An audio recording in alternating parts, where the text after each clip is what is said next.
Please note the following episode contains mature language. B-R-A-Z-E-N.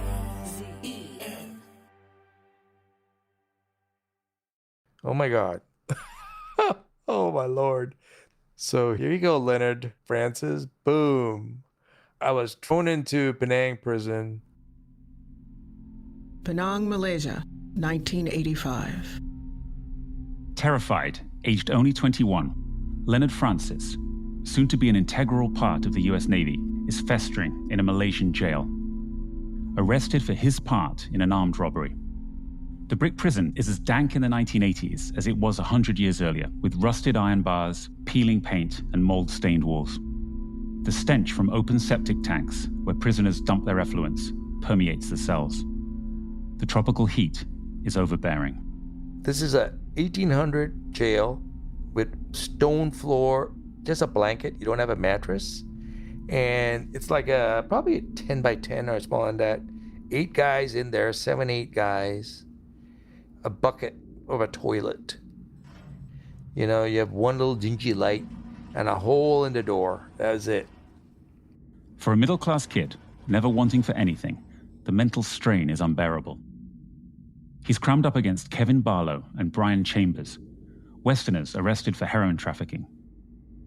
Foreign media are camping outside as a diplomatic spat brews between Australia and Malaysia. Forgotten now, the pair's gruesome death by hanging was the subject of a Julie Christie film. During fitful sleep, Leonard is pursued by the hangman's noose.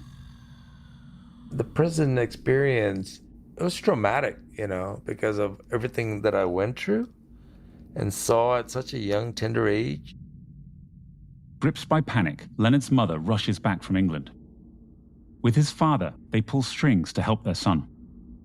Worried for his mental health, they get him moved to the prison hospital, but conditions are hardly better.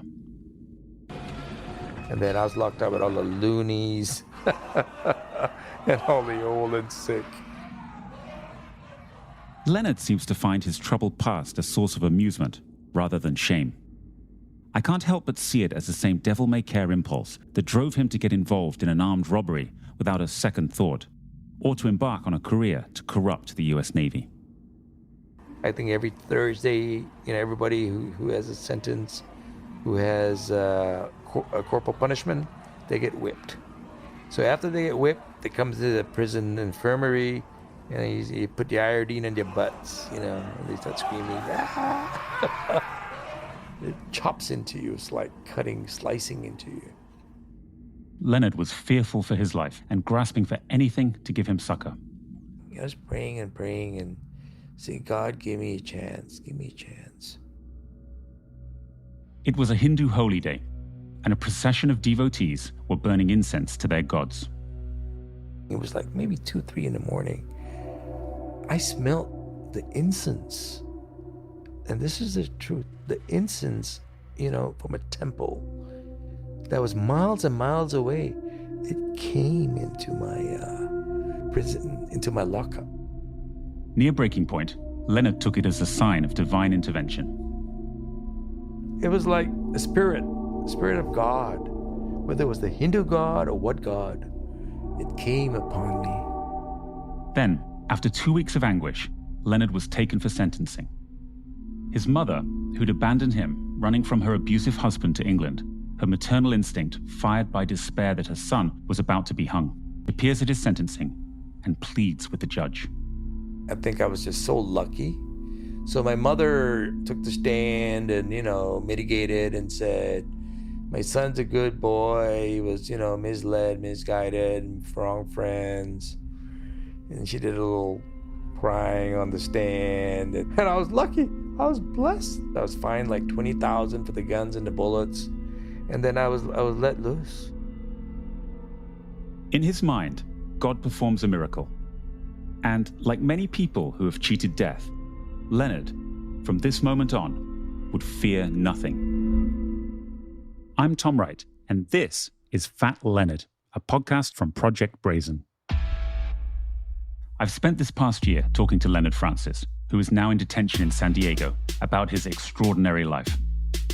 In this episode, we're going to see how a young man from a shipping family, fresh off death row, starts doing business with the US Navy, and in no time at all, becomes Leonard the Legend to admirals and petty officers alike. We'll explore how Leonard made his fortune on the back of America's military expansion after the Gulf War, and even more so following September the 11th. The US has pulled out of Afghanistan after spending $1 trillion trying to rebuild that country. Leonard was a direct beneficiary of the forever wars. He was enterprising, but he thrived in a strange time, one in which the US feared for its very existence and military spending ran unchecked. There isn't a how-to book about becoming a contractor to the US Navy in a foreign land. It's a dirty secret in the Navy that it's reliant on all kinds of shady characters to get the provisions it needs in far-flung corners of the world. After prison, Leonard saw an opening. The US Navy was building its presence in Malaysia, but no one had a permanent contract to supply the ships. Through his family's connections, he finagled invites to July 4th and other celebrations at the US Embassy, and he turned up, a gregarious 300-pound presence in an ill-fitting suit and bad tie. There was like this circle of Independence Day receptions where, I used to go get invited and go and meet all these different attaches, introductions. Behind this facade of success, Leonard was struggling. After prison, he'd set up in a Chinese shophouse, his office out front and a bedroom in the back. One night, a cobra slid over Leonard while he was sleeping. Leonard was busy sidling up to board officers and their wives, like he was some personal concierge service, extending invites to the best dinner spots in town, or hooking them up with a sought-after tailor. Well, they didn't demand for corruption, but they were entertained heavily by me. They were given gifts. They were always taken out, wine and dine, fine dining. Soon, Leonard got his first US Navy commission to supply fresh food to the USS San Bernardino, a tank landing ship that had seen action in the Vietnam War. It was a minnow compared to an aircraft carrier, but it was a start. A high court overturned his acquittal, and Leonard ended up doing another year in jail. But once out, he kept on working for the US Navy. You might think that the US Navy, with its $20 billion aircraft carriers, a professional officer class, and Pacific headquarters in Hawaii, would have no need for small operators like Leonard. But when pulling into a remote port, the Navy was just as dependent on the local help as the clippers of yesteryear. In Navy lingo, suppliers like Leonard are actually called husbanding agents. In the past, the husband was a colloquial term for the master of a shipyard. A damaged ship needed her husband, and often they were just like Leonard, mom-and-pop shops with connections to the local police and port mafia. Here's David Capone, a Navy officer who knew Leonard well. Yeah, well, he was one of these husbanding agents, which is a necessary evil for the U.S. Navy. He was probably one of the more unique husbanding agents in that he was gregarious and acted like an American, and that seemed to endear him to Navy people. David has just been released from 18 months in jail due to his dealings with Leonard.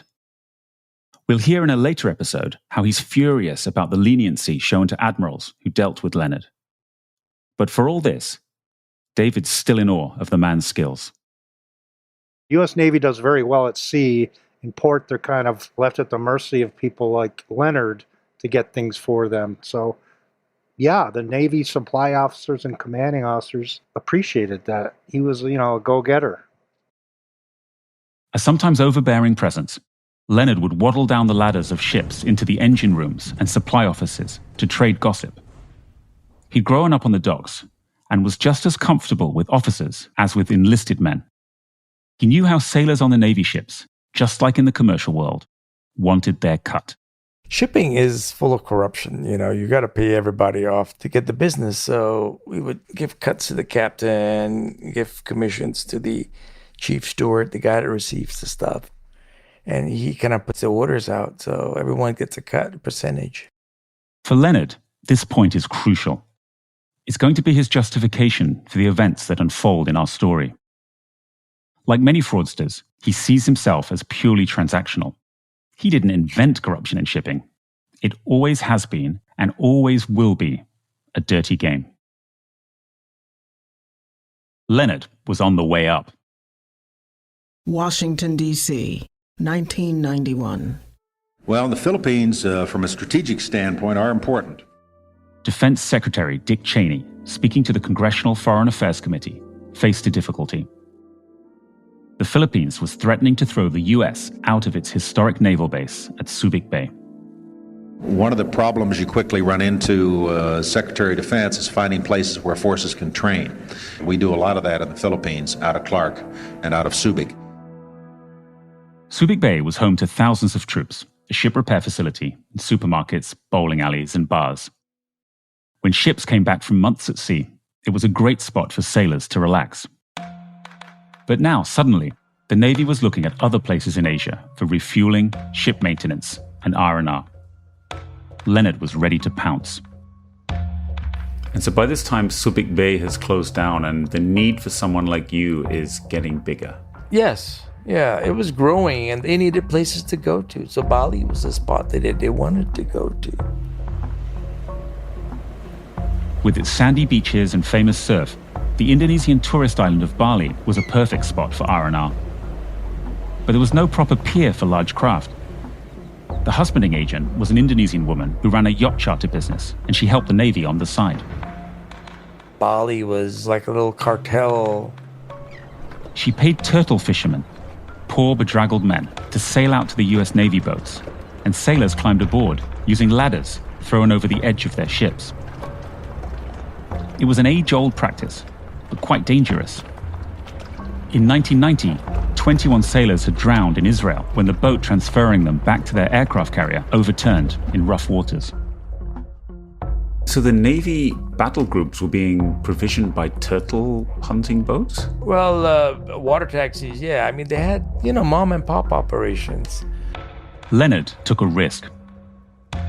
He partnered with a local firm that was close to Indonesia's military dictator, and then he invested his own money to build a pier on government land.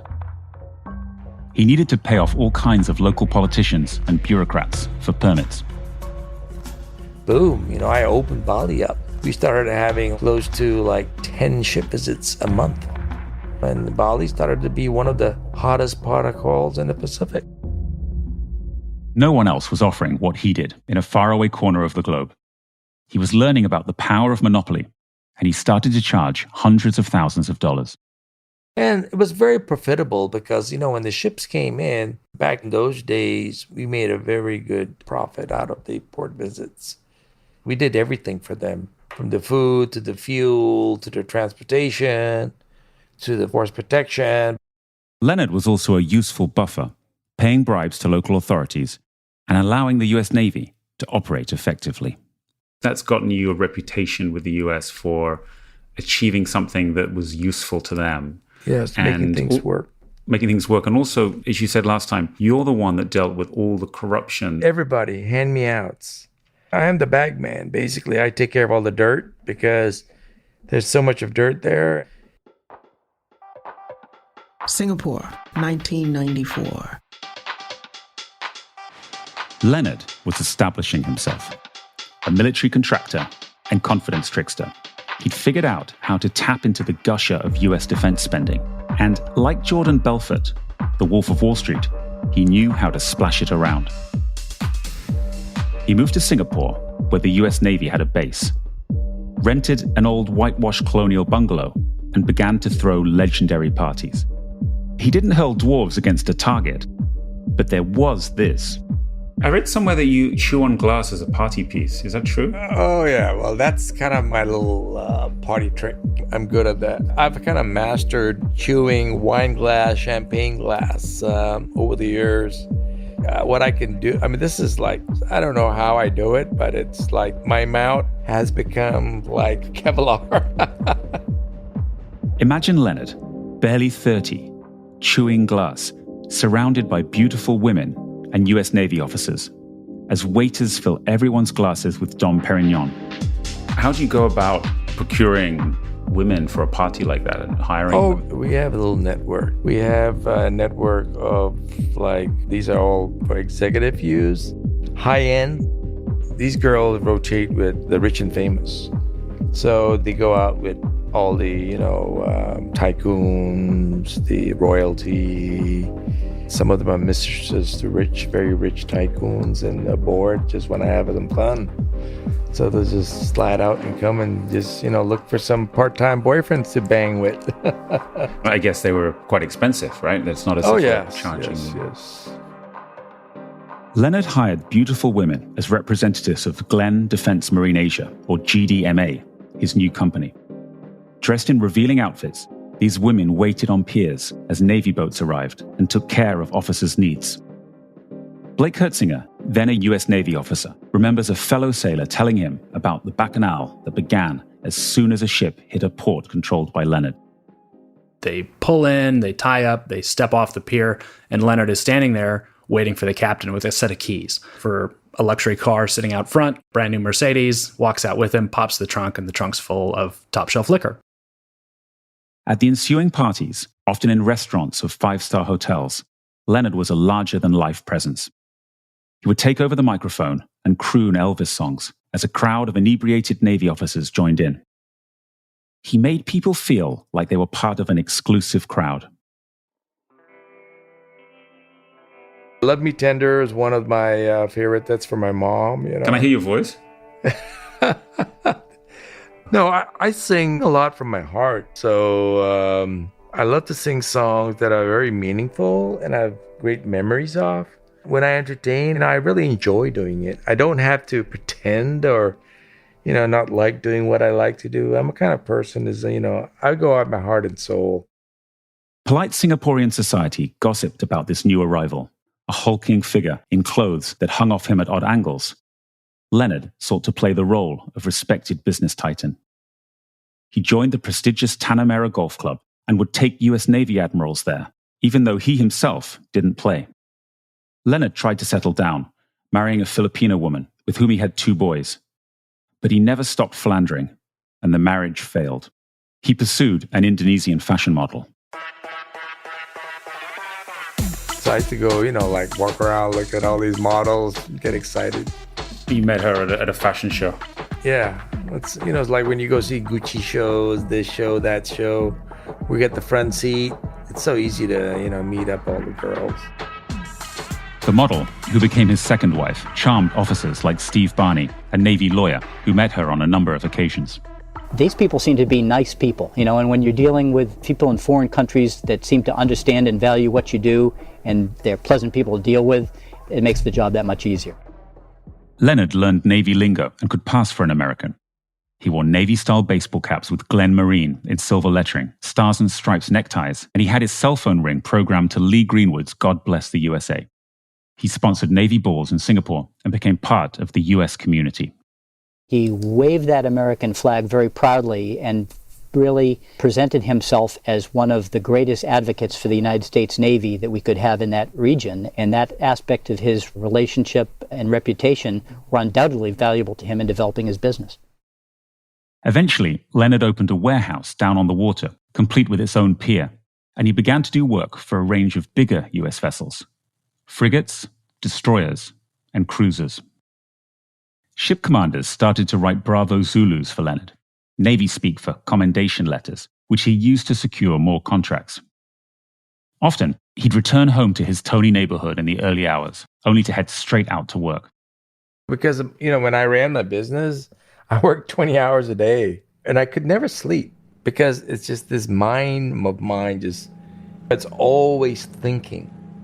Even as I sit and talk to you, my mind's already thinking 10 years ahead. Gulf of Aden, Yemen, 2000. On the morning of October the 12th, 2 suicide bombers in a fiberglass boat approached the USS Cole in Aden's harbor. 1 week from today, October 12th, Naval Station Norfolk Commanding Officer suicide bomber 17 sailors died, 39 as it refueled. If, as it now appears, this was an act of terrorism, it was a despicable and cowardly act.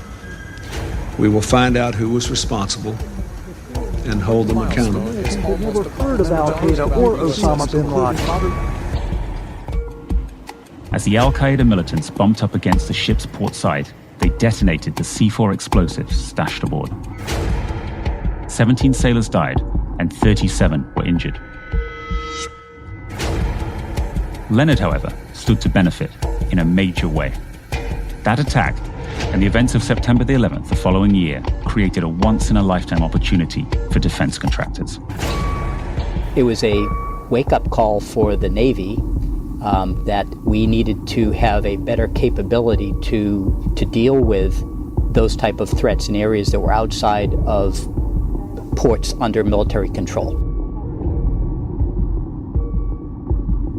It's easy to forget the panic in the months and years following September the 11th. I was working back then for the Wall Street Journal in Southeast Asia. We regularly covered attacks by Al-Qaeda affiliates on Western targets. Islamists bombed nightclubs in Bali and the Marriott Hotel in Jakarta, the capital of Indonesia. A guy whom I knew from a pickup soccer game lost his legs. Danger was around every corner, and the Navy mandated its husbanding contractors to build a floating perimeter around their ships. Nothing like this existed, and Leonard got inventive. What's a ring of steel? The ring of steel is the barriers, the steel barriers that protects the ships from a shipborne attack, like what happened to the coal. He started with a jerry-rigged solution, purchasing hundreds of 55-gallon drums, the kind used for storing liquids, and he strung them together with cables to create a floating perimeter. GDMA ran patrol boats inside and outside of this secure zone, watching for would-be Al-Qaeda attackers. Later, Leonard upgraded to steel barges, rigged together with heavy cables. They're around the ships in the sea and on the shore? Yes. They stand off like 40, 50 meters offshore. You got to anchor them down. You need to bring floating cranes. It's a massive operation. Some in the Navy weren't taken in. Our office nickname for him was Earthquake. Big boy. If they say he's 350 pounds, they're being incredibly generous. He would arrive in the office in a chauffeur-driven Mercedes, and he was so huge he couldn't sit in the passenger seat. He was in the back seat. So part of our office entertainment was watching him emerge from the Mercedes, and then when it was over, to try to tuck back in. Bruno Wengrowski, a former US Navy contracting officer in Singapore, felt Leonard was always playing angles. He makes you feel included in the conversation, at least when you're engaging with him one-on-one. But you really have to keep your guard up. Right, because he's trying to get something. Yep. I know what Bruno is saying. In my hours of talking to Leonard, I felt the same way. And as I've said before, we need to be on guard. What's he trying to get from us? During one aircraft carrier visit to Malaysia, Bruno balked at the $680,000 that Leonard proposed to charge to erect a protective barrier on land. Basically 40-foot high containers stacked 3 high. Bruno knocked his price down by 2/3. When I'd have face-to-face meetings with him, he would say, "Bruno, you don't like me." And I would say, "Leonard, it's not a case of liking you. I find you very entertaining, and you really have your heart in the right place to try to take care of the fleet. But I think you overcharge, and I trust you as far as I can throw you." Leonard needed allies. People who would ensure the Navy didn't ask too many questions, like pesky Bruno Wengrowski. He found such an officer in Lieutenant Commander Edmond Arufo. Arufo, an Italian-American in his mid-30s, was even taller than Leonard, 6'4", with greased-back short hair and blue eyes. He was a 7th Fleet's protocol officer, which meant he'd fly into a port before the arrival of a US Navy ship to work with the husbanding agent to get everything ready. Steve Barney, the top lawyer for the 7th Fleet, worked closely with Arufo. I'm a lifelong Boston Red Sox fan, but Ed, he's kind of almost a stereotypical New York kind of a guy. By that I mean he's bold, he's outspoken, he's engaged, and a lot of those characteristics. Soon after joining the Navy, Arufo was selected for an officer training program. Within 15 months, he was named Junior Officer of the Year in the Western Pacific. But for Steve, there was something off about Arufo. I've got to admit to you that I maybe have a bias because of his New York thing and I'm a Boston guy. But there's something about Ed Arufo that I just don't feel comfortable with. Maybe it's just my, the spidey senses were saying, it just doesn't feel right. It doesn't feel right to me. Steve had good reason to distrust Arufo, although he had no idea about what was really going on. Arufo, who has pleaded guilty to conspiracy to defraud the United States and is awaiting sentencing, had gotten to know Leonard a few years earlier while on R&R from a guided missile frigate. Leonard says he entertained Arufo and other officers, arranging dinner, drinks, and prostitutes. Arufo was just overbearing, he was Italian. He was always getting himself in trouble, and, he had a Japanese wife, his second wife, and he was like a real party animal. When Arufo later became the Force Protection Officer in the 7th Fleet, the two got together to make sure the Navy used the Ring of Steel on every occasion. I made a lot of money when Arufo was in 7th Fleet because he was the Force Protection Officer. So Arufo would write all the Force Protection plans for all the 7th Fleet ships. And everybody had to use the Ring of Steel. So, literally the military spec Force Protection became the golden goose for me. Now, was that corruption, or did they need that force protection? Well, it is a yes and a no. I mean, they could mitigate it, but if a captain or an admiral say, I need it, nobody can challenge it. In a Facebook message, Arufo denied playing a crucial role in the use of the Ring of Steel, pointing out the 7th Fleet Command in Japan ultimately was responsible for decisions about security. In a separate phone call, Arufo said he never took bribes for personal enrichment. In the post-9/11 world, everything was on steroids. Subprime lending, house prices, billionaire wealth, and of course, the military.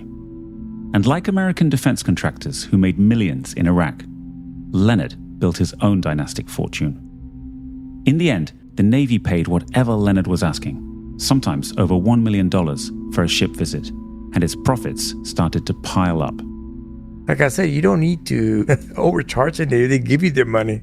They'll just give you money for free. If anybody's got a defense contract, you're good for life. Because the military overall, whether it's the Navy, Marine Corps, Air Force, every branch, there's no one that has due diligence, fiscal.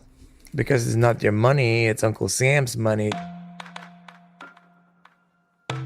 By now, Leonard's life started to look like an episode of Keeping Up with the Kardashians. He built the largest luxury car collection in Singapore. How many cars did you have? In Singapore, I had over 20 cars.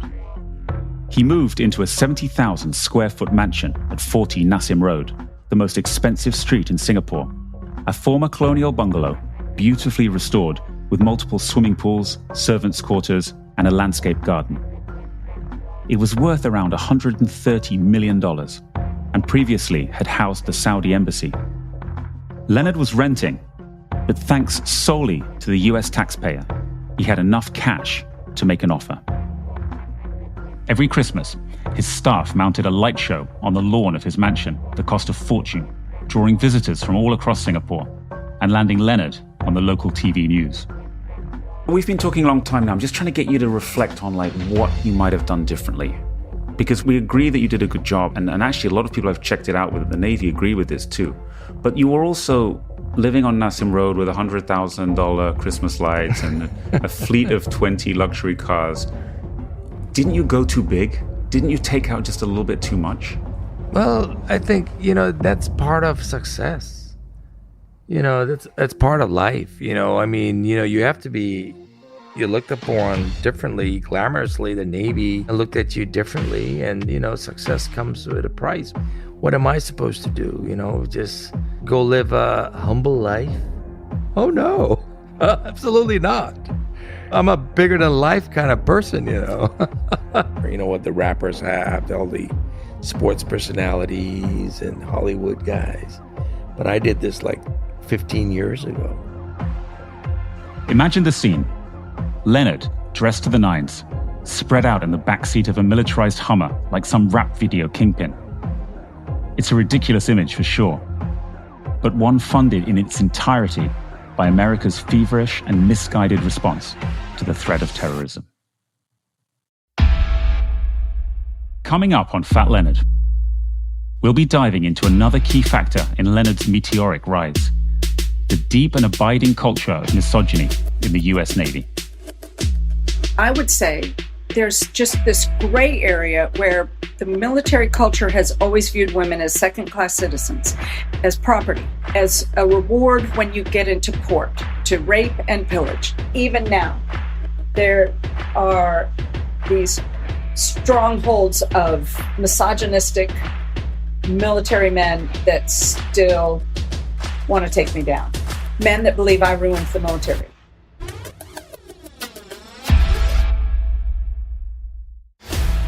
Fat Leonard is a production of Project Brazen in partnership with PRX. For Audiation, the executive producer is Sandy Smollins. Mark Lotto is the co-producer and story editor. The producer is Island Meacham. Mixing and sound design is by Matt Noble.